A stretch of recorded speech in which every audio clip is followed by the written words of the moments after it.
At the end of the opening cinematics for Hollow Knight's Silksong, the magic seal on Hornet's cage is compromised by what looks like a white butterfly landing on it.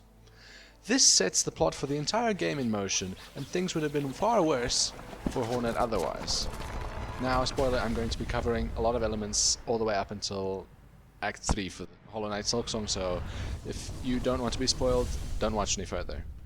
Now, given the video title, surely I must be aware of Lace, who is seen apparently conducting these butterflies when we first meet her.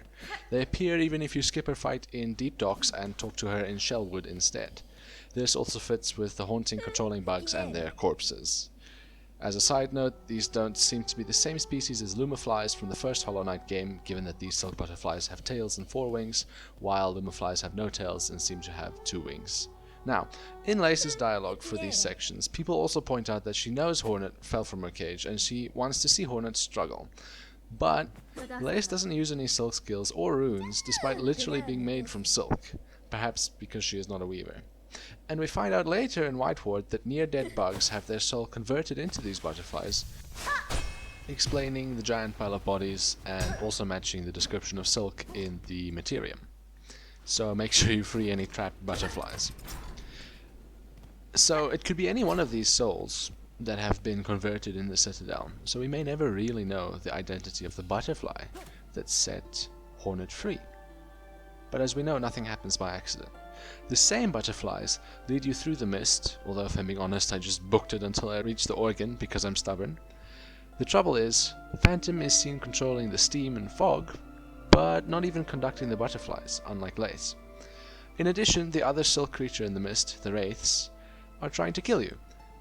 So we can learn from this that the butterflies want to help you, and of course they would, since they have been cursed to an eternity in this broken kingdom, but not all silk creatures do, and certainly not all of the people who may or may not be controlling the butterflies.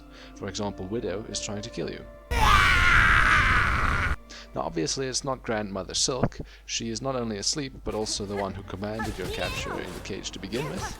Just before the Great Mother Silk fight in Act 2, if you play the needle in while Lace is staggered, we learn that Lace is threatened by Hornet, and how interested Grandmother Silk is in her rather than in Lace.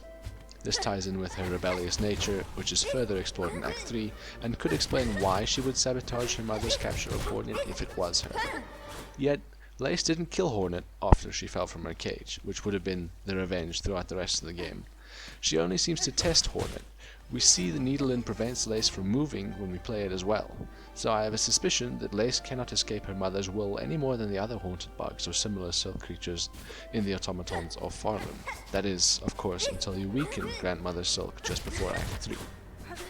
Only the Weavers have the motivation and the power to free Hornet like this, but they are all long gone, leaving only Eva behind, who certainly could have sensed Hornet approaching the kingdom, but Eva is locked and only found behind a breakable wall, so I doubt that they could have reached Hornet. Actually, there is a Weaver to be found, and no, it's not Widow. The first Sinner, the best boss in the game, can be fought in the slab. There are some complications with this theory though, as the first Sinner is restrained in a magical cage of their own, and seemingly inert until Hornet interacts with them. But it's not uncommon for creatures to call out beyond their cages. While we may never know the original identity of the butterfly that set Hornet free, and stubbornly ignoring the idea that Lace freed them, we can only conclude First Sinner, last of the Weavers of Farloom, felt Hornet approach, sensed her power as daughter of Worm and Weaver, and whispered a plea to the glowing soul of a long-dead Farloom citizen. Either that, or the butterfly thought Hornet's cloak was a flower.